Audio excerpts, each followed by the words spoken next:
Mix veg सब्जी, पालक पनीर, गर्मा गर्म रोटियां, दाल से भरी कटोरी और दूध का एक बड़ा ग्लास। ये सब सोचकर आपके मुंह में पानी जरूर आ गया होगा। वैसे दोस्तों, हम अपनी थाली में उन सभी चीजों को ऐड करने की कोशिश करते हैं जो स्वादिष्ट के साथ साथ सेहतमंद भी हो। लेकिन अगर मैं ये कहूँ ये सभी चीजें लजीज तो हैं लेकिन हेल्दी नहीं, तो आपको कैसा लगेगा? अगर आप भी जानना चाहते हैं कि कैसे आप हेल्दी समझकर जहर खा रहे हैं, तो फैक्टिफाइड की इस वीडियो को बिना स्किप किए पूरा देखना, क्योंकि आज मैं आपके लिए लेकर आया हूँ खाने से जुड़े आंखें खोल देने वाले फैक्ट। दोस्तों, साल 2015 का वो दिन शायद ही कोई मैगी लवर भूल सकता है, जब उनकी जान से भी ज्यादा प्यारी मैगी को इंडिया के ज्यादातर स्टेट्स में बैन कर दिया गया था। और वजह थी मैगी में लेड का एक्सेसिव अमाउंट में होना। खैर, आज भी लोग मैगी बड़े ही चाव से खाते हैं, भले ही कितनी ही अनहेल्दी हो। और देखा जाए तो इसमें गलती क्या है? जब हम जहरीली सब्जियां खा सकते हैं, इंजेक्शन लगे फल खा सकते हैं और आर्टिफिशियली अंडे खा सकते हैं, तो मैगी क्यों नहीं? खैर, अभी भी नहीं समझे? चलिए मैं आपको समझाता हूँ। Poisonous vegetable.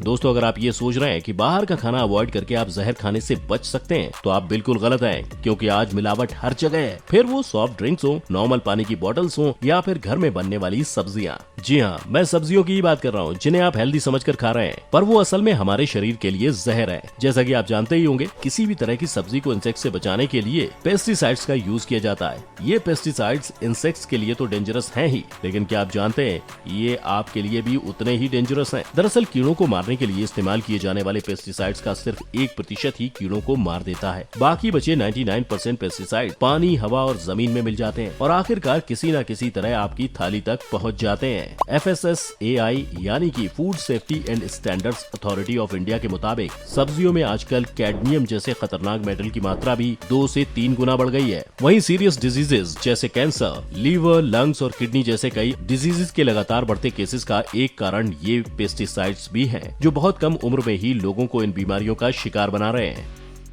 Haploid egg.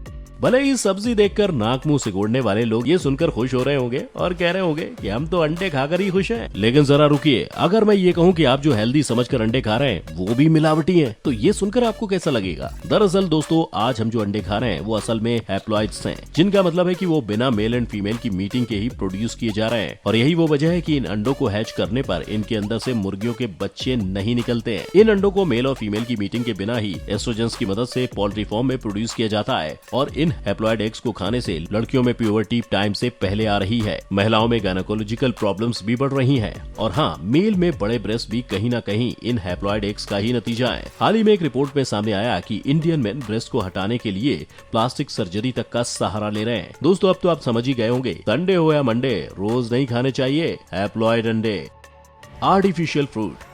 अच्छा, आपने ये कहावत तो सुनी होगी कि an apple a day keeps doctor away, लेकिन आजकल ये एप्पल ही आपको डॉक्टर के पास पहुंचा सकता है, और इसकी वजह है एप्पल का आर्टिफिशियल तरीके से पका होना।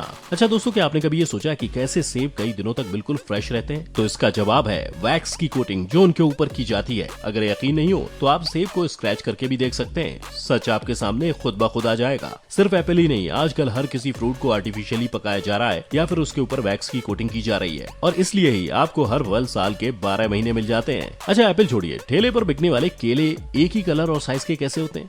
तो दोस्तों, इसका जवाब है कार्बन, जिसकी हेल्प से केलों को आर्टिफिशियली पकाया जा रहा है। यही नहीं, जो लाल और बड़े तरबूज आप बड़े चाव से खाते हैं, उन्हें भी ग्रोथ हार्मोन्स का इंजेक्शन देकर जल्दी पकाया जाता है। अब आपके दिमाग में ये सवाल उठ रहा होगा कि आखिर इन फ्रूट्स को आर्टिफिशियली पकाने की जरूरत क्या आन पड़ी? तो दोस्तों, इसका रीजन भी हम ही है। अब जब सर्दी के मौसम में हमें आम खाने का मन करेगा, तो किसान क्या करेंगे? ऐसे में उन्हें भी डिमांड पूरी करने के लिए आमों को आर्टिफिशियली पकाना पड़ेगा। Genetically modified food. दोस्तों, क्या आपने कभी जीएम फूड्स के बारे में सुना है, या फिर बीटी ब्रिंजल के बारे में, जिसे लेकर कुछ सालों पहले इंडिया में खूब बवाल मचा था और इसके प्रोडक्शन पर सेंट्रल गवर्नमेंट ने पूरी तरह से रोक लगा दी थी? अगर मैं आसान भाषा में जीएम फूड्स यानी कि जेनेटिकली मॉडिफाइड फूड के बारे में बताऊं, तो इसका सीधा मतलब वो फसल है जिनके डीएनए में चेंज करके उन्हें प्रोड्यूस किया जाता है। जैसे कि मैं आपको पहले ही बता चुका हूँ कि इंसेक्ट्स को मारने के लिए प्लांट्स पर पेस्टिसाइड स्प्रे किए जाते हैं। ऐसे में साइंटिस्ट ने सोचा कि क्यों ना प्लांट्स के अंदर ही पेस्टिसाइड्स को ग्रो किया जाए। इससे अगर कोई इंसेक्ट प्लांट को खाने आएगा तो उसकी मौत हो जाएगी। ऐसे ऐसा करने के लिए साइंटिस्ट ने फसलों के डीएनए में ही चेंज किए और ऐसी फसलों को ही जीएम फूड्स कहा जाता है। वैसे WHO ने जीएम फूड्स को अप्रूव किया है, जिसके बाद कई देशों में इसका यूज भी किया जा रहा है। लेकिन ये भी सच है कि जीएम फूड्स कई बार एलर्जी, इम्यूनिटी के लिए हानिकारक, एंटीबायोटिक के प्रभाव को कम करने वाला और कैंसर तक का कारण बन सकता है। National centre for health statistics के मुताबिक 18 साल से कम उम्र के लोगों में पिछले कुछ सालों में एलर्जी की शिकायतों में इजाफा हुआ है, जिसका एक कारण जीएम फूड्स है। यही नहीं, ऐसा भी पाया गया है कि जो लोग ज्यादा से ज्यादा क्वांटिटी में जीएम फूड्स खाते हैं, उनकी बॉडी में टॉक्सिसिटी की मात्रा भी ज्यादा होती है। Synthetic milk.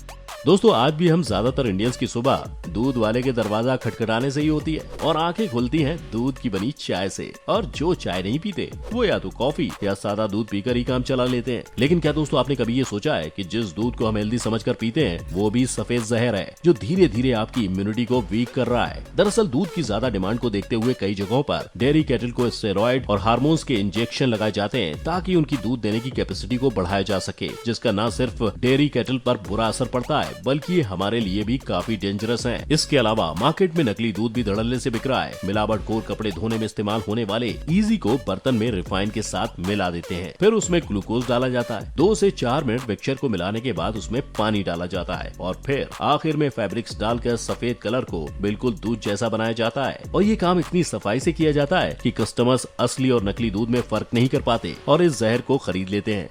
तो देखा ना आपने कि आपकी प्लेट में जहर है या नहीं। खैर, मिलावट की हर चीज को पहचान पाना तो पॉसिबल नहीं है, लेकिन कुछ मोटी मोटी ट्रिक्स हैं जिनसे आप नकली और असली की थोड़ी बहुत पहचान तो कर ही सकते हैं। जैसे दूध में डिटर्जेंट डालकर उससे झाग आने पर आप ये चेक कर सकते हैं कि दूध में कोई मिलावट तो नहीं है। अगर झाग आता है तो समझ जाइए कि अब तक सफेद जहर पी रहे थे आप। वहीं फल कागज में लिपटे हो और उनसे नेचुरल खुशबू नहीं आ रही हो तो समझ जाइए कि फल केमिकल से पकाए गए हैं। और बेहतर यह है कि आप सीजनल फ्रूट्स और वेजिटेबल्स को ही प्रेफर करें। तो दोस्तों, आज की इस वीडियो में बस इतना ही। अगर ये वीडियो आपको पसंद आई हो तो इसे लाइक और शेयर जरूर करना और साथ ही मुझे कमेंट करके बताना कि वो कौन सी ट्रिक है जिसे अपनाकर आप खाने में हो रही मिलावट को पकड़ पाते हैं। मैं फिर लेकर आऊंगा ऐसा ही एक और मजेदार और इन्फॉर्मेटिव वीडियो। तब तक अपना और अपने चाहने वालों का रखिए ख्याल और वीडियो को अंत तक देखने के लिए आपका बहुत बहुत शुक्रिया।